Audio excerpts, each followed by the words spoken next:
All right. There's our boring slideshow for you guys, and what we're going to do now is open up for some questions. So, are you going to help us, Marlon? Since the room is so cool, I think what would be best, if you have time too, is to point, and then you'll walk up here and use the microphone so everyone can hear you, but don't walk away or just to walk. You in the back in the gray shirt there? Come on up.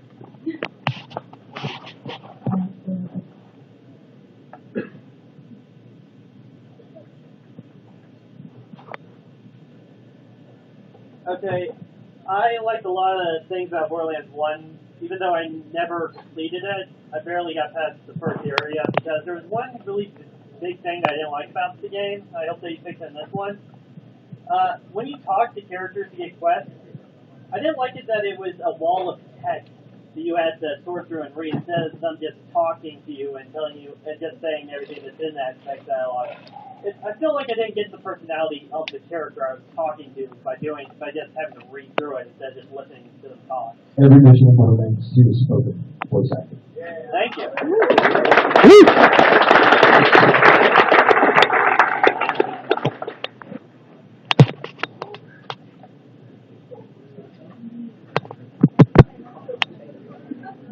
I wanted to ask about the Atlas weapons and why they disappeared completely.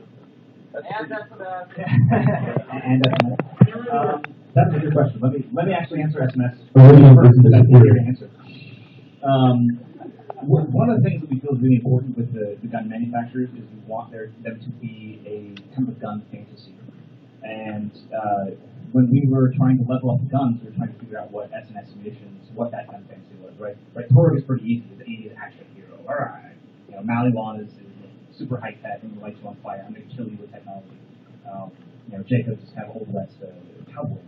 And we as a team really struggled to figure out what the identity of SNS was. We loved the gameplay of SNS, the large magazine sizes, but we didn't have personality. And as we worked with guns, we realized that we felt that there was just a gap, that why is name not represented here, and so we decided to make the ship. We love the ship. We hope you guys do as well. Atlas is a little more difficult. Atlas was a gun that didn't have a strong gameplay identity. We asked a lot of focus testers, what is Atlas? What makes an Atlas gun special? And I was like, I don't know, it's just good. And with that voice, of course. And that's really what they were. They were kind of good at everything. And one of the things with Borderlands that we also wanted is we love it when a player has manufacturer identity or loyalty, right? Where they're like, I love Jacob, screw Maliwan, I hate those jerks. And so for that to work, players really need to understand what makes a gun special. And so something that's just like, I'm good at everything is just too generic. So yeah, that kind of just went away. But also with it worked well with the storyline of the first game. We really did a lot of damage to the Atlas Corporation, so kind of in the background.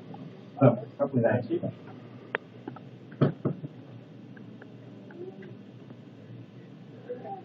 Yeah, I had a question. I can repeat the question. Thank you.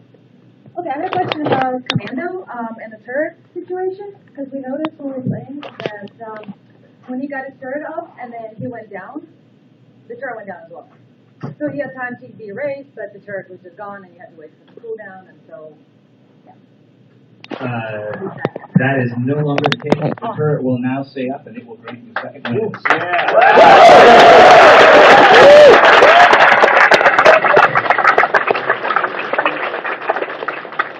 If you love getting second wins from your turret, there's a skill where you can put rocket launchers on your turret, and then you're pretty much good to go.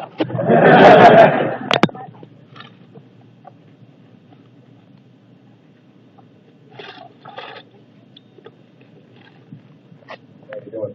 I was wondering, as far as like the automobiles when you travel, like what new was implemented outside of the barrel that we saw going?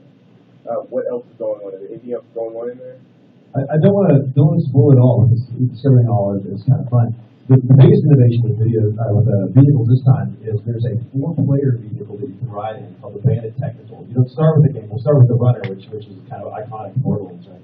You get the Technical, and the cool thing about that is one person drives, One person can run the little turret, either the barrel launcher or other things.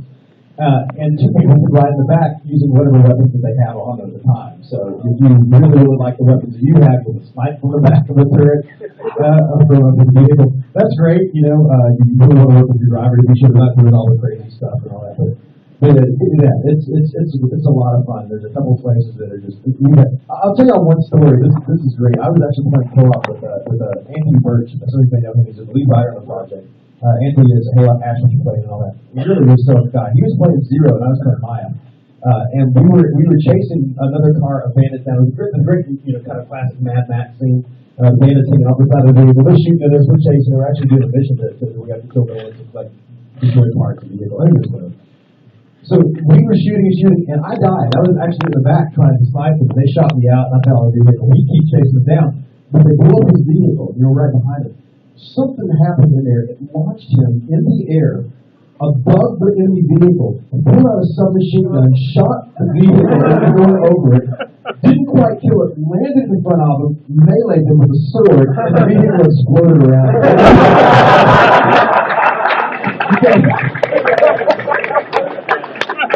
The only sad part is I don't have that on video for you guys. You got to trust me on this. This is amazing. But what I can't wait is to see in a few weeks you guys do crazy things to get that up on screen. So you're going to love the video. Good stuff.